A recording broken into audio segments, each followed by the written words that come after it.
As someone who was once deeply suicidal, anxious, depressed, hopeless, and just completely riddled with rumination, it's safe to say that when I was in that space, I couldn't see past my suffering. I would challenge any man or woman to be able to see past that level of suffering. And therefore, I felt hopeless all the time. My certainty and my own hopelessness, it was so convincing, nothing anyone could have said to me would have altered my idea that I was done. I was a goner, something had happened to me that was irreversible, and that my life was over as I knew it, and that there really was no reason to go on. That's how hopeless I was. But being that hopeless doesn't make it so. It just feels that way, and we're going to talk about that a little bit today. I've got a story for you guys.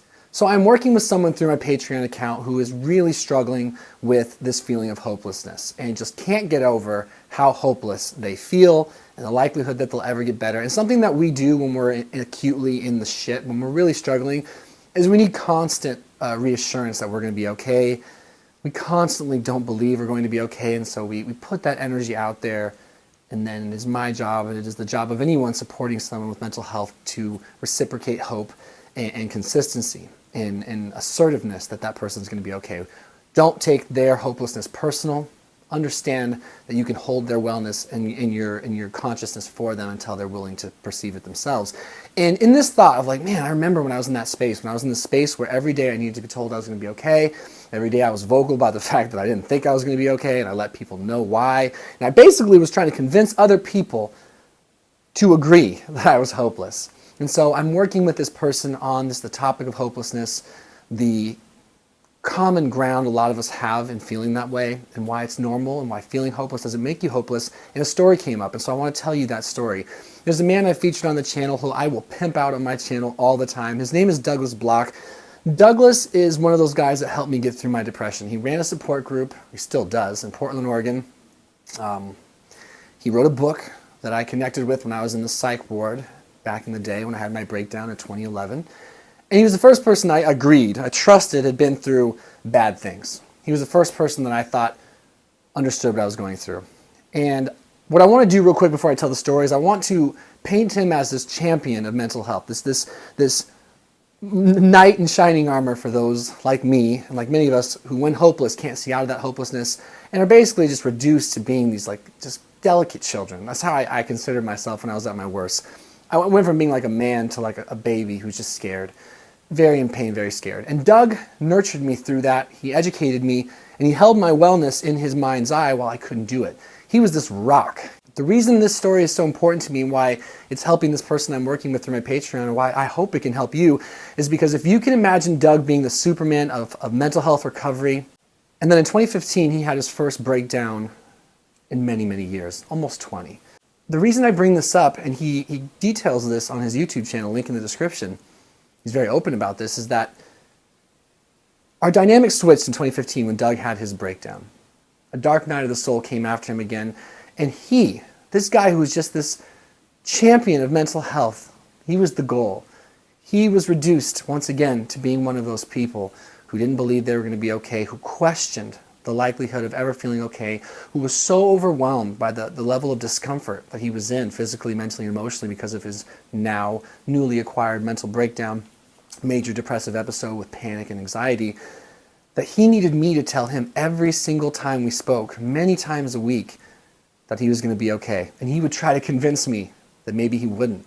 This is a man who's written books on the topic. This is a man who has run depression support groups for years, working with other people struggling with depression, from professionals to creative types, to you name it. I mean, this guy has been overseeing and taking care of and helping heal people for years. But when he was in his dire state in 2015, what happened to him? Absolute hopelessness. The kind of hopeless that not even a guy like Douglas Block could see past. And to me, that struck me as incredibly humbling and just amazing that a man, not amazing that he was suffering, but amazing that a man like Doug,